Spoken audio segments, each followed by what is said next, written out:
નમસ્કાર દર્શક મિત્રો, એડી ન્યૂઝમાં આપનું હાર્દિક સ્વાગત છે। હું છું આપની સાથે આરડી વાઘેલા। જોઈએ આજના મુખ્ય સમાચાર। Ankleshwar taluka cooperative purchase and sale union દ્વારા રાહત દરે ફટાકડા વેચાણના સ્ટોલનું ઉદ્ઘાટન કરાયું। Ankleshwar taluka cooperative purchase and sale union દ્વારા રાહત દરે નહીં નફો નહીં નુકસાનના ધોરણે ફટાકડા વેચાણના સ્ટોલનું પંડવાઈ સુગરના વાઇસ ચેરમેન અને તાલુકા પંચાયતના સભ્ય અરવિંદ પટેલના હસ્તે ઉદ્ઘાટન કરી ફટાકડા સ્ટોલને ખુલ્લો મૂકવામાં આવ્યો હતો। The Ankleshwar taluka cooperative purchase and sale union દ્વારા છેલ્લા 10 વર્ષથી ફટાકડા તથા જીવન જરૂરિયાતની ચીજોનું રાહત દરે વેચાણ કરવામાં આવે છે।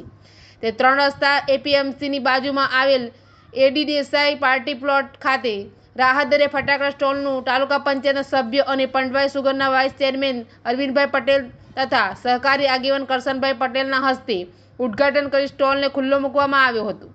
અંકલેશ્વર ખરીદ વેચાણ સંઘ દ્વારા સતત 10 વર્ષથી રાહત દરે નહીં નફો નહીં નુકસાનના ધોરણે ફટાકડા સ્ટોલનું આયોજન કરવામાં આવે છે। આ કાર્યક્રમમાં Ankleshwar taluka cooperative purchase and sale યુનિયનના ચેરમેન ભરત પંડ્યા, એપીએમસીના chairman Mukeshbhai Patel, vice chairman Ajitbhai Patel, taluka ભાજપના પૂર્વ પ્રમુખ નીતેન્દ્રસિંહ દેવધરા, મેનેજર સબ્બીર પટેલ સહિતના સભ્યસદો અને નાગરિકો ઉપસ્થિત રહ્યા હતા। એડી ન્યૂઝ સાથે રિપોર્ટ જયેશ પ્રજાપતિ, અંકલેશ્વર।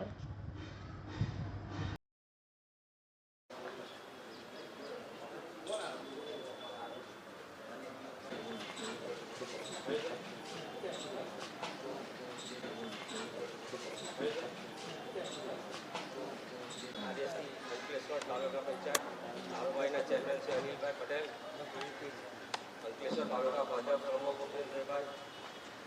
પરચેસ વિભાગ તાલુકા સંઘ વિભાગ તરફથી છેલ્લા 10 વર્ષથી અહીંયા જીન કમ્પાઉન્ડની અંદર રાહત દરે ફટાકડાનું વેચાણ ચાલુ છે અને આજરોજ પણ અહીંયા રાહત દર માટે ફટાકડાનો સ્ટોલ આજથી ઓપન કરવામાં આવ્યો છે, જેથી તમામ અંકલેશ્વરની જનતાને મારી વિનંતી છે કે અહીંયા સસ્તા દરે અને એકદમ નિયત પૈસાથી તમને અહીંયા ફટાકડા અને દરેક જાતની અલગ અલગ આઇટમો મળી રહેશે।